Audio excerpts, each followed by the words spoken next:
আসসালামু আলাইকুম ভিউয়ার্স, সবাইকে আবারও স্বাগত জানাচ্ছি আমার আজকের আয়োজনে। আমি আজকে আপনাদের সাথে কলা দিয়ে একটি মজাদার ডেজার্ট রেসিপি শেয়ার করব। তার জন্য আমি প্রথমে দুইটা কলা নিয়ে নিচ্ছি। কলার দোনো পাশটা আমি একটু কেটে নিচ্ছি। আর ঘরে যদি এরকম কলা থাকে বা কলা অনেক সময় কিন্তু স্টোর করে রাখা যায় না, কলাটা নষ্ট হয়ে যায়, তখন আপনারা ঝটপট এই রেসিপিটা ট্রাই করতে পারেন। এটা খুবই হেলদি একটা খাবার। আমি এখন কলার খোসাটা ছাড়িয়ে নিচ্ছি আর কলাগুলো আমি একটা কাঁটা চামচের সাহায্যে ভালোভাবে ম্যাশ করে নেব। আপনারা চাইলে এটা গ্রাইন্ডারে গ্রাইন্ড করে নিতে পারেন। আর আজকের রেসিপিটি আমি শুধুমাত্র 3টা উপকরণ দিয়ে আপনাদের তৈরি করে দেখাবো। এখন কলাগুলো আমি একটা বাটিতে নিয়ে নিচ্ছি আর কলাগুলো কাঁটা চামচের সাহায্যে ভালোভাবে ম্যাশ করে নিচ্ছি। ফিরে আসছি কলাগুলো ম্যাশ করার পর।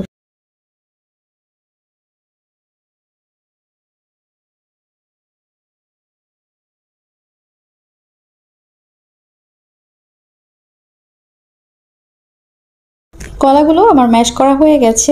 এখন আমি এখানে সাদা তিল নিয়েছি 1 কাপ। আমি এগুলো ধুয়ে রোস্ট করে নিয়েছি শুকনো তাওয়ায়। আপনারা এগুলো রোস্ট নাও করতে পারেন, কোনো সমস্যা নেই, এমনিতেও এটা পরিষ্কার করে দিয়ে দিতে পারেন। তো আমি এখন এখানে 1 কাপ দিয়ে দিচ্ছি। আপনারা এই রেসিপিতে শুধু এই সাদা তিল দিয়েই কিন্তু তৈরি করতে পারেন, মানে শুধুমাত্র 2টা উপকরণ দিয়ে আজকে ডেজার্টটা আপনারা তৈরি করতে পারেন। কিন্তু আমি এখানে আরেকটা জিনিস অ্যাড করব, সেটা হচ্ছে বাদাম। আমি এখানে 1 কাপ বাদাম কুচি বা বাদামের পাউডার যেটাকে বলে, আমি এটা রোস্ট করে তারপরে একটু গ্রাইন্ড করে নিয়েছি হালকা পাউডারের মতো করে। কিছু কণাও আছে।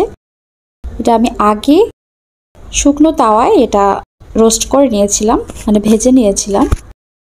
এটা আমি 1 কাপ দিয়ে দিচ্ছি। বাদামে কিন্তু অনেক বেশি হাই প্রোটিন আছে।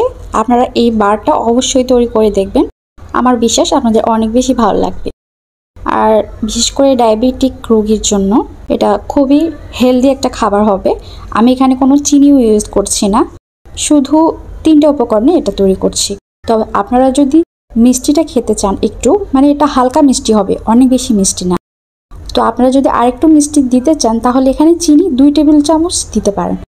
এতে করে মিষ্টির ব্যালেন্সটা ঠিক থাকবে। এটা কিন্তু খুবই হালকা মিষ্টি হয়েছে, আমি যেহেতু শুধুমাত্র কলা দিয়ে তৈরি করেছি, কিন্তু আমার কাছে এমনিতেই এটা খেতে অনেক বেশি ভালো লেগেছে। এখন একটা কুকি কাটার নিয়েছি, কুকি কাটারের মধ্যে আমি কিছু ব্যাটার দিয়ে দিচ্ছি। ব্যাটারের কনসিস্টেন্সি দেখতে পাচ্ছেন, একটু রানিং কনসিস্টেন্সির হবে। তো আমি একটু ব্যাটার দিয়ে ট্যাপ করে নিয়েছি, তারপরে আমি কুকি কাটারটা তুলে নিয়েছি। আপনারা এরকম যে কোনো কুকি কাটার অথবা গোল শেপের যে কোনো কিছু দিয়ে এটা শেপ করে নিতে পারেন।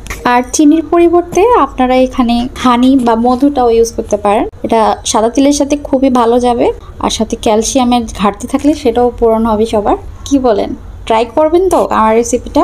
তো আমি এভাবে করে সবগুলো তৈরি করে নিচ্ছি। আর আমি মোল্ডের মধ্যে দেখতে পাচ্ছেন আগে থেকে বাটার পেপার ব্রাশ, মানে বাটার পেপার দিয়ে রেখেছি। তো আপনারা যদি এটা কাগজে করতে চান, যে কাগজ দিতে চান, কোনো প্রয়োজনে কাগজ ছাড়াও এটা করা যায়, শুধুমাত্র একটু তেল গ্রিস করে দেবেন, কাগজ দেওয়ার কোনো প্রয়োজন নেই। তো আমি সবগুলো নিয়ে নিয়েছি ট্রেতে। এখন আমি এগুলো 170 ডিগ্রি সেলসিয়াসে 30 থেকে 35 মিনিট বেক করে নেব। এই কলা আর তিলের ডেজার্টটা আপনারা অনেকক্ষণ কিন্তু মেখে রেখে দেওয়া যাবে না, কারণ এটা কালো হয়ে যাবে। কলার মধ্যে একটা কষ আছে, দেখতে পাচ্ছেন। আমি এটা বেক করে নিয়ে এসেছি। আমার এটা পুরোপুরি 35 মিনিট থেকে একটু বেশি লেগেছে, কারণ আমি একটু মোটা করে তৈরি করেছিলাম, তার জন্য সময়টা একটু বেশি লেগেছে। তো আপনারা এটা মাথায় রাখবেন, একটু পাতলা করে তৈরি করবেন, তাহলে সময়টা আরো বেশি কম লাগবে। তো দেখতে পাচ্ছেন সুন্দর একটা কালার এসেছে। আমি আপনাদের ভেঙে দেখাচ্ছি একটা। আর খেতে আলহামদুলিল্লাহ অনেক মজা ছিল। উপরেরটা হবে ক্রিস্পি আর ভেতরেরটা হবে নরম।